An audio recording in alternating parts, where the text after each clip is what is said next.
नमस्कार दोस्तों। आप सभी को आज इंटरनेशनल गर्ल्स ऑफ डे और आप सभी को महिला समाज को मेरी ओर से हार्दिक शुभकामनाएं। जी हाँ, आज हम महिलाओं के अधिकारों पे बात करेंगे, उनके हो रहे अत्याचारों पे क्या इनिशिएटिव लेना चाहिए महिलाओं पे, इस पे हम बात करेंगे। आज हमारे साथ हैं केपी चौधरी, जो ऑल इंडिया सेक्रेटरी जनरल हैं, जो एसटी/एससी की लगातार मुद्दों पे बात करते रहते हैं, उनके अधिकारों को लगातार सरकार से आंख में आंख डालकर बात करते हैं। हमारे साथ हैं डॉक्टर केपी चौधरी। सर, आपका हमारे चैनल में स्वागत है। जी धन्यवाद। आज girls day of international day of girls है, तो सर आप गर्ल्स को लेके आज महिलाओं के लिए सबसे बड़ा और अहम दिन है, और इस भारतवर्ष में हम वुमेंस डे हो, डॉटर डे हो, न जाने कितने रूप में हम महिलाओं के लिए डे सेलिब्रेट करते हैं। क्या एक्चुअल में महिलाओं को डे, जिस तरीके से रूप में हम डे पे महिलाओं के लिए बड़े बड़े स्लोगन लिखते हैं, बड़े बड़े आर्टिकल लिखते हैं, क्या महिलाओं को हम वाकई में उसी नज़र से देखते हैं?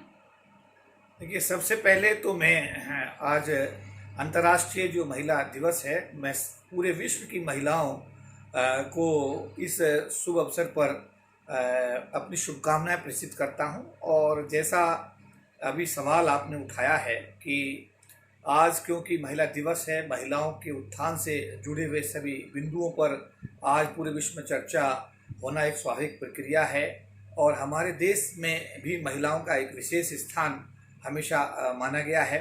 और मैं कहूँगा कि भारत के पहले कानून मंत्री जिनको कि डॉक्टर बी.आर. अम्बेडकर के नाम से जाना जाता है, डॉक्टर बी.आर. अम्बेडकर ने भारत की महिलाओं के लिए हिंदू कोड बिल पेश किया, जिसमें संपत्ति का अधिकार दिलाने के लिए महिलाओं के हक के लिए एक पहल की गई। लेकिन इस देश की संसद में जब हिंदू कोड बिल गिरा, तो भारत के पहले कानून मंत्री, भारत के संविधान निर्माता, एक अंतर्राष्ट्रीय विद्वान डॉक्टर बी.आर. अम्बेडकर ने नैतिकता के आधार पर अपना त्याग पत्र दिया।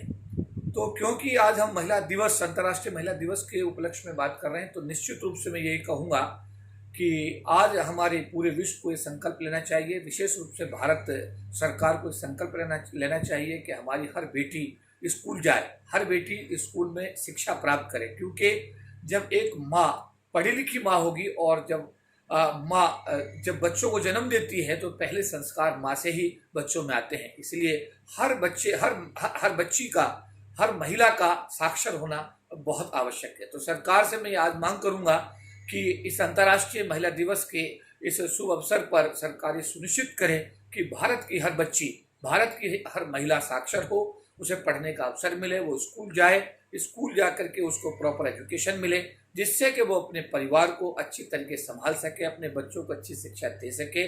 और आज जैसा कि हमारा सामने एक सवाल रखा गया कि महिलाओं के साथ जो आज अत्याचार बढ़ रहे हैं, विशेष रूप से मैं, क्योंकि अनुसूचित जाति जनजाति समाज का एक प्रतिनिधि भी माना जाता हूँ, मैं अनुसूचित जाति जनजाति संगठनों के अखिल भारतीय महासंघ का वर्ष 1997 से राष्ट्रीय महासचिव की जिम्मेदारी का निर्वहन कर रहा हूँ। SC/ST मसलों से, SC/ST के आरक्षण के मुद्दों से, SC/ST के हर व्यक्ति के साथ जो अन्याय होते हैं, उन पर मुझको अक्सर मेरा काम करना मेरी जिम्मेदारी में आता है।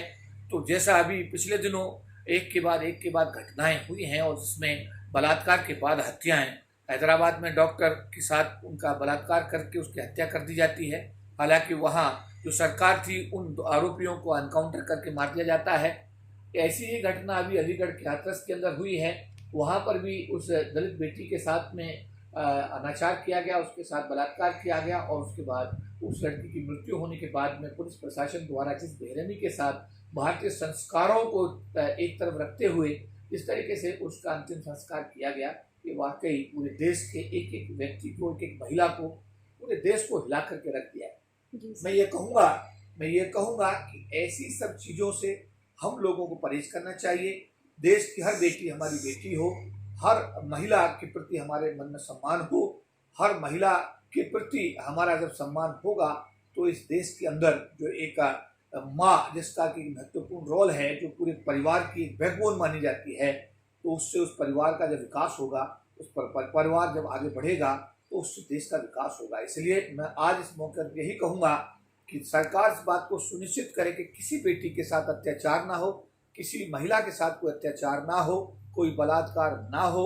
अगर ऐसा हो तो सरकार उसमें तुरंत त्वरित कार्रवाई करके दोषियों को एक ऐसी सजा दे जिससे कि एक मैसेज जाए और भविष्य में हमारी किसी बहन के साथ, बेटी के साथ किसी प्रकार का कोई अनाचार, अत्याचार, बलात्कार करने की सोच भी ना सके। इस मौके पर मैं सरकार से ये भी कहूँगा कि हर हमारी जो बच्ची है, हर हमारी जो बेटी है, हर महिला को साक्षर करना सरकार की जिम्मेदारी में होना चाहिए। और हर महिला जब साक्षर होगी तो उसका परिवार जो एक मजबूत परिवार बनेगा, और जब एक मजबूत परिवार होगा तो एक देश जो है सशक्त देश बनाने में हम कामयाब होंगे। तो मैं इस अंतर्राष्ट्रीय महिला दिवस के मौके पर विश्व की हर बेटी को, हर महिला को मैं बधाई देता हूं और उम्मीद करता हूं कि महिलाओं ने अपनी जिम्मेदारी को बाखूबी निभाया है। भारत के अंदर तो हमने देखा कि प्रधानमंत्री तक की कुर्सी पर हमारी महिलाएं पहुंची हैं। अंतर्राष्ट्रीय स्तर, अंतरिक्ष तक में हमारी बेटियां पहुंचने में कामयाब रही हैं। अगर हम विश्व स्तर पर बात करें तो लंदन में जो इंग्लैंड है, इंग्लैंड की जो महारानी है वो भी हमारी अब महिला हैं। तो बड़े बड़े पदों पर महिलाओं ने देश का सम्मान और विश्व का सम्मान बढ़ाया है। इसलिए मैं हर देशवासी से, हर विश्व के हर व्यक्ति से ये निवेदन करूंगा कि महिलाओं के प्रति जो एक आज इस समय एक माहौल बना है वो बहुत अच्छा माहौल नहीं है। इसलिए हर व्यक्ति को अपनी सोच में परिवर्तन करने की जरूरत है। महिलाओं को सम्मान देकर हम अपने देश का सम्मान बढ़ाएंगे, अपने समाज का सम्मान बढ़ाएंगे, हम अपने पूरे विश्व का सम्मान बढ़ाएंगे और एक सशक्त भारत और साथ साथ एक सशक्त विश्व को हम बनाने में कामयाब होंगे। पुनः एक बार इस शुभ अवसर पर भारत की नहीं बल्कि पूरे विश्व की हर बेटी को, हर महिला को मैं इस अंतर्राष्ट्रीय महिला दिवस पर अपनी शुभकामनाएं प्रेषित करता हूँ। जय हिंद।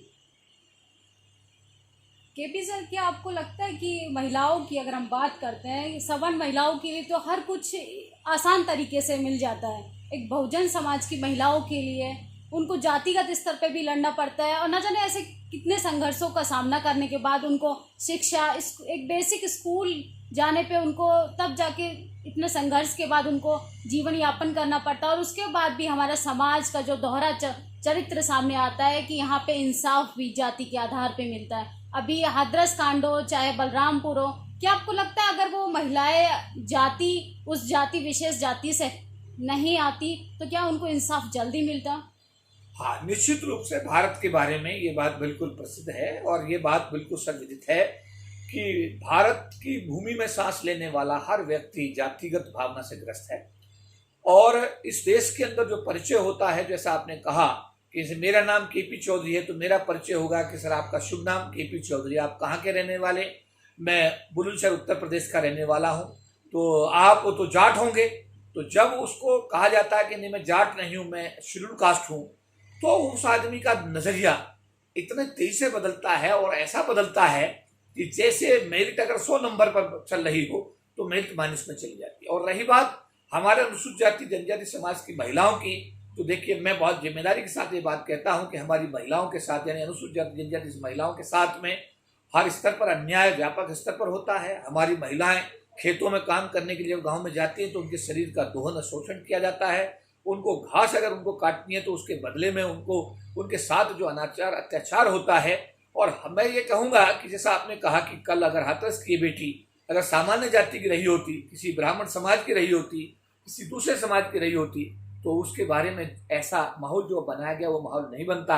लेकिन आज क्योंकि वो बेटी हाथरस की एक हमारे अनुसूचित जाति समाज की बेटी है, उसके बारे में जिस तरह की अलग अलग बातें की जा रही हैं, उस मामले को ट्विस्ट करने की कोशिश की जा रही है, निश्चित रूप से दुर्भाग्यपूर्ण है। और मैं भारत के हर व्यक्ति से ये अपील करना चाहता हूँ, ये निवेदन करना चाहता हूँ और ये मैं आगाह भी करना चाहता हूँ कि अगर ये माहौल आप लोगों ने नहीं बदला, ये सोच अगर आपने नहीं बदली, तो इतिहास बनेगा इस बात का कि जब अनुसूचित जाति जनजाति समाज के लोग प्रधानमंत्री कुर्सी पर पहुंचेंगे, जब प्रदेशों के मुख्यमंत्री की कुर्सी पर पहुंचेंगे, जब सत्ता उनके हाथ में होगी, जब मान्यवर काशीराम जी का सपना साकार होगा, जिस दिन बहुजन लोग इस देश के शासक बनेंगे, अगर वो लोग आपके साथ ऐसा व्यवहार करेंगे तो निश्चित रूप से आपको बड़ी पीड़ा और परेशानी होगी।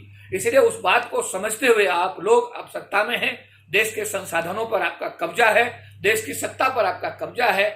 आप लोग इस बात को समझें कि इस देश के विकास में अनुसूचित जाति जनजाति समाज के हर व्यक्ति का दिल से योगदान है, उनका रात और दिन का पसीना इस देश के विकास के लिए लगा हुआ है। अगर इस ऐसे समाज के बारे में भी अगर आप एक नेगेटिव सोच लेकर के, ऐसी दमनकारी सोच लेकर के अगर आप एक अच्छा भारत बनाने की सोच रखते हैं तो कभी अच्छा भारत, सबल भारत आप नहीं बना पाएंगे। इसलिए जरूरत इस बात की कि अपनी सोच को वो लोग बदलें जो अत्याचार अनाचार हर रोज करते हैं, और देश के इस तबके को, जिसको अनुसूचित जाति जनजाति समाज के नाम से जाना जाता है, इसको गले लगाएं, इसको प्यार दें, इसको अपनापन दें, इसके साथ अत्याचार अनाचार बंद करें। इसके विकास के लिए भी देश में नीति बननी चाहिए, सरकार की नीति इनके पक्ष में बननी चाहिए। जिस तरीके से मैं याद करूंगा, इंदिरा गांधी जब प्रधानमंत्री बनी, उस देश में राष्ट्रीयकरण का दौर आया, देश के अंदर जब बैंकिंग भर्ती बोर्ड बनाए गए, लोगों को सरकार की नौकरी पाने का अवसर मिला, गरीबी रेखा से बहुत सारे लोगों को 40 लाख लोगों को गरीबी की रेखा से ऊपर आने का अवसर मिला। और आज सरकार की गलत नीतियों के चलते हुए जो निजीकरण की आंधी आई है, सरकारी क्षेत्र का जो तबाह कर दिया गया है, इसमें अनुसूचित जाति जनजाति समाज के लोगों को जो गरीबी की रेखा से ऊपर आने का अवसर मिला था, वो भी प्राय समाप्त हो गया है। तो मेरा निवेदन है सरकार से भी और भारत के उस समाज के लोगों से जो लोग जातिगत आधार पर हमारे समाज के लोगों के साथ हर रोज अन्याय करते हैं, मैं उन लोगों को भी आगाह करना चाहता हूं, ये बंद करिए, भ्रातृभाव पैदा करिए, भाईचारा पैदा करिए, समान सोच एक अपने दृष्टिकोण में लेकर आइए, सबके विकास की बात करिए, सबको साथ लेके चलने की बात करिए। अगर आप ऐसा करेंगे तभी एक सबल भारत का निर्माण हम कर पाएंगे। जी सर, क्या आपको लगता है कि बहुजन आइकॉन्स जितने भी रहे हैं, क्या उनसे सबक लेके बहुजन समाज को किसी एक समुदाय का विरोध ना कर अपने ऊपर काम करना चाहिए कि इससे ज़्यादा बदलाव आएगा? क्योंकि विरोध करना भी एक तरीके से प्रचार करने की एक प्रक्रिया होती है। अरे निश्चित रूप से हमें अपने बाबा साहब भीमराव अम्बेडकर जी और मान्यवर काशीराम हमारे दोनों आइकॉन्स हैं, जिन्होंने अपना पूरा जीवन समाज के लिए समर्पित किया है। वो हमारे आदर्श हैं और हम लगता है कि हमें किसी और तीसरे नेता की आवश्यकता नहीं होनी चाहिए। हम अपने दोनों महापुरुषों को अपना आइकॉन मान करके उनके बताए हुए रास्ते पर अगर हम चलते हैं, बाबा साहब अम्बेडकर इतना लिटरेचर लिख कर गए हैं, इतना उन्होंने हर भारत की सामाजिक व्यवस्था, आर्थिक व्यवस्था, हर बिंदु को उन्होंने अपनी लेखनी के माध्यम से, किताबों के माध्यम से, लिटरेचर के माध्यम से हम लोगों की मदद करके गए हैं। हमको वो बौद्ध धर्म का रास्ता भी देकर गए हैं। तो ये दोनों महापुरुषों ने हमारे लिए जो कार्य किया है, ये हमारे आइकॉन है और हमको इन दोनों के आदर्शों को अपने जीवन में उतारते अपने समाज के उत्थान के लिए काम करना चाहिए। जी धन्यवाद सर हमसे बात करने के लिए। जी धन्यवाद। ये थे हमारे साथ केपी चौधरी जी। इन्होंने अपनी साफ बातों से जाहिर कर दिया है कि महिलाओं को शिक्षित होना बहुत ज़रूरी है। एक गुलाम महिला एक गुलाम बच्चे पैदा करती है और जब तक महिलाएं आज़ाद नहीं होंगी वो बच्चे आज़ाद पैदा नहीं कर सकती हैं। और इतिहास तभी बदलेगा जब महिलाएं खुद आज़ाद होंगी, अपने लिए सोचने के लिए सक्षम होंगी। और ये सिर्फ कैसे आएगा? वो शिक्षा से आएगा। शिक्षा एक ऐसा हथियार है, एक ऐसा शेरनी का दूध है जो पिएगा वो दहाड़ेगा। मुझे लगता है हर महिला को डॉक्टर BR अम्बेडकर के द्वारा एक ऐसा ऐतिहासिक मूवमेंट हिंदू कोड बिल हर एक महिला को पढ़ना चाहिए, बल्कि सिर्फ बहुजन समाज की महिलाओं के लिए नहीं बल्कि पूरे सवर्ण समाज की महिला किसी भी जाति वर्ग की हो, महिला का कोई जाति नहीं होती है स्पेशली। तो पूरी महिलाओं को हिंदू कोड बिल ज़रूर पढ़ना चाहिए और आगे बढ़ना चाहिए। बल्कि एक दिन महिला दिवस नहीं मनाना चाहिए बल्कि हर दिन महिला दिवस होना चाहिए। धन्यवाद। नेशनल दस्तक की आपसे गुजारिश है कि अगर इसको बचाना चाहते हैं तो नेशनल दस्तक को सब्सक्राइब करने के लिए रेड कलर के सब्सक्राइब बटन को दबाएं, फिर बेल आइकन की घंटी दबाएं। नेशनल दस्तक को बचाने के लिए बहुत जरूरी है कि हर खबर को शेयर करें, लाइक करें, कमेंट जरूर करें।